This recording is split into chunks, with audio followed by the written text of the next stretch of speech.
Opendoor has just hit a new 52-week low, and this recent news has made everyone wonder if this company is actually on the verge of bankruptcy based off of the fear of the real estate market crash. What is going on, everyone? Hope you all are doing well. In this video, I'm going to share my thoughts on what has happened with Opendoor's latest transaction report, as well as share what I've been doing lately, whether I've been buying, selling, or holding. But I don't want to waste your time, so let's go ahead and dive right in. So Bloomberg shared a report from Yipit Data that showed Opendoor's transactional performance as of August, and it was not pretty. It was reported that they lost money on 42% of their transactions this past month. But some would say that this wasn't even the worst part. In Los Angeles, they lost money on 55% of sales, and in Phoenix, they lost 76%. Now, when this report came out, I'm sure many people were shocked about this. I mean, to have almost half of your homes make you lose money looks horrific for you as a business. And this makes many people ask the question of whether or not this is going to be another Zillow situation. Zillow lost millions of dollars on this business about a year ago. And so the question is, if Zillow did so poorly, then what makes Opendoor different? And how would they be able to do well when prices of real estate fall like right now? First, Opendoor does have much more experience in this sector than Zillow. And one significant problem for Zillow is that they just bought every home anywhere in the US. Think about it this way. Zillow exited this business because they were losing money in one of the largest appreciating markets ever. This market that we are currently in is completely different. And this is something that needs to be considered. So we cannot assume that this is going to be another Zillow situation. Now, here are my thoughts on this August report. Is it bad for Opendoor? Absolutely, but this is to be expected. Now, some could believe that it may not have been to this kind of magnitude, but nonetheless, Q3 was expected to be a rough quarter. But here's something that I believe people need to understand. Opendoor is not just a fix and flip business. And if you are someone who believes that, you are going to completely miss how the company is somewhat protected. Opendoor makes a good chunk of their profits from title and escrow, as well as the fees they get from customers selling their homes. And this is extremely important when we consider how much the company is actually losing. In the Bloomberg report, it mentions the losses don't include fees charged to customers or expenses incurred in renovating and marketing homes. So in other words, these losses are just based on the buying and selling price of the home. And this is important because yes, they lost money on these homes, but we don't have the full picture in terms of how much they have actually lost. Plus, it's important to note that in their previous earnings call, they widened their margins to have a cushion for the profits that they want. And this is why the example that Bloomberg uses, I think, needs to be viewed with a proper lens. In March of this year, Opendoor bought a home from Troy Reddy for $1.4 million. And a couple weeks later, they listed it for just under $1.6 million. After cutting prices every 2 weeks, they finally sold this home for $1.3 million.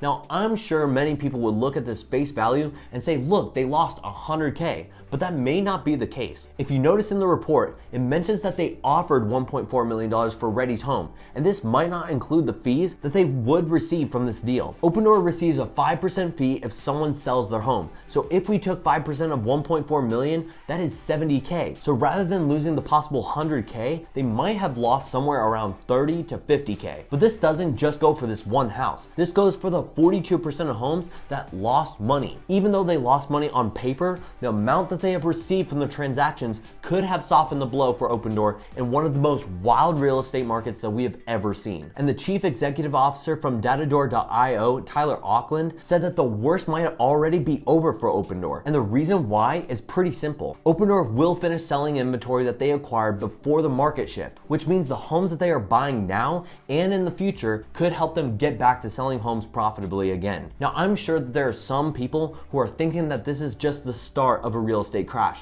and maybe this is the case. However, there are a couple of things that I think we need to evaluate before making that kind of a statement. When we look at the active listing count, which is the number of livable homes on the market that have been completed, we are still nowhere near where we were pre-pandemic. And in fact, if you look at July to August, we can see that there is actually a slowdown in inventory growth. And this is something I've been saying on several of my housing videos. With people getting interest rates at such a low percent, the only motive for selling their homes was for the amount that they could make off of selling. And that is where these FOMO sellers came from. But now that demand has fallen, these sellers are beginning to withdraw from the market. Basic knowledge tells us that people need a place to live. So there are only a couple of ways that sellers will come to the market to sell their home with interest rates being this high. First, is that families selling their homes are needing to sell because their current home is too small or they need to move. The second way is that these people selling are either investors or people with a second home. Now, with 24% of investors buying single family homes in 2021, there could be a good amount trying to sell for high prices, but this is unlikely to remain going into 2023. And so the only other reason that could possibly increase inventory would be foreclosures. Now, as of now, we're simply not seeing this have a major effect yet, although I'm not denying this as a possibility. Atom Data Solutions is a group I love to track because they give real data without the headlines. In their August report, they discovered that foreclosure rates are only 85% of what they were in August of 2019 before the pandemic. Now, I wouldn't doubt seeing foreclosures increase, especially if we see unemployment rise and inflation remains incredibly high. But as of now, there aren't many factors that are pushing inventory into the market. And as there becomes a stabilization in interest rates, I wouldn't doubt seeing buyers come back to the market. But before we move into the next part of the video, I think we can all agree that Opendoor is a high risk, high reward play. And that is why we can accept some of the caution flags that exist with this company. Regardless, I do not want to put all my money into one stock, especially a company with high risk. But just like the stocks, I like to diversify my brokerages too. I've tried several different platforms, but one I really like using is MooMoo. They're doing a promotion right now where you can get up to 5 free stocks when you deposit $100 to the platform, or 15 free stocks when you deposit $2,000 to the platform.